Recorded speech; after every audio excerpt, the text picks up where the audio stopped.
Kompas Pemburu Keadilan.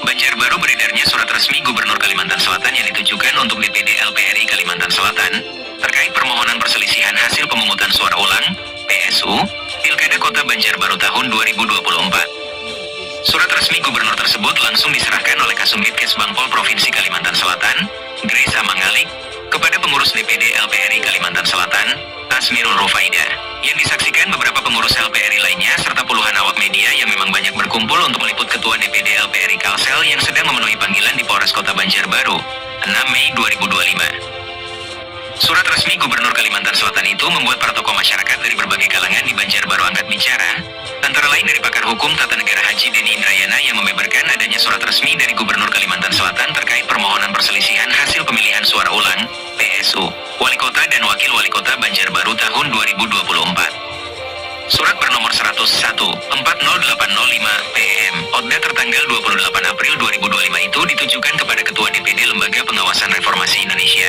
LPRI Kalimantan Selatan.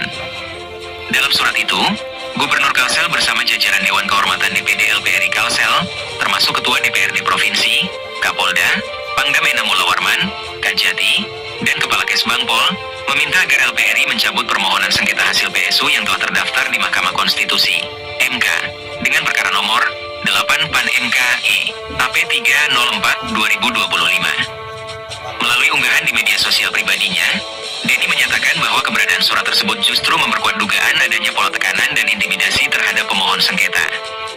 Upaya ke Mahkamah Konstitusi adalah hak konstitusional.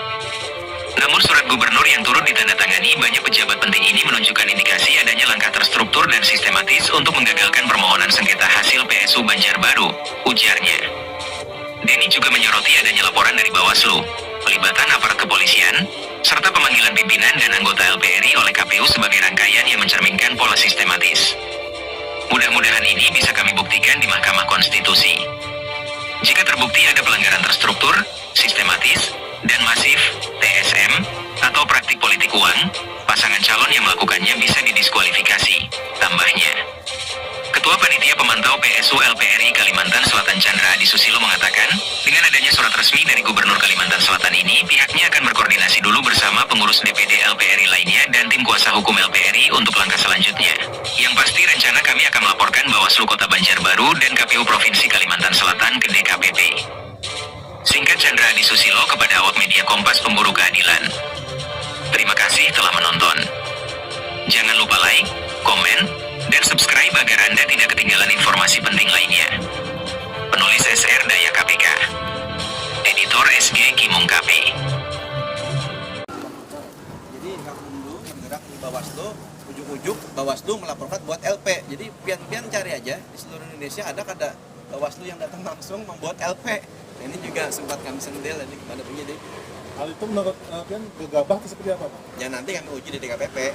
Makanya nanti secara formil kami uji mekanisme, prosedur dalam kode etiknya kami uji di DKPP seperti itu. Ya mudah-mudahan DKPP pun ke depan bisa antusias. Dan DKPP kan ketika sidangan itu terbuka seperti itu. Ke depan bisa kita saksikan semua dan kita kawal bersama. Ada foto. Jadi lembaga atau lembaganya? Yang mana? Yang pelaporan tadi. Kalau yang secara panggilan kami memaknainya individu. Hal itu panggilannya kan kepada beliau individu. Cuma status sebagai bagian LPR itu tetap melekat. Ya memang dalam hal itu kan penyidik nantinya melekat atau tidak menyimpulkan. Yang jelas panggilan memaknainya seperti individu tetap. Oh. Jadi bukan dari inilah lembaga lah. Ya memaknainya tetap dari individu. Oke bang, cukup.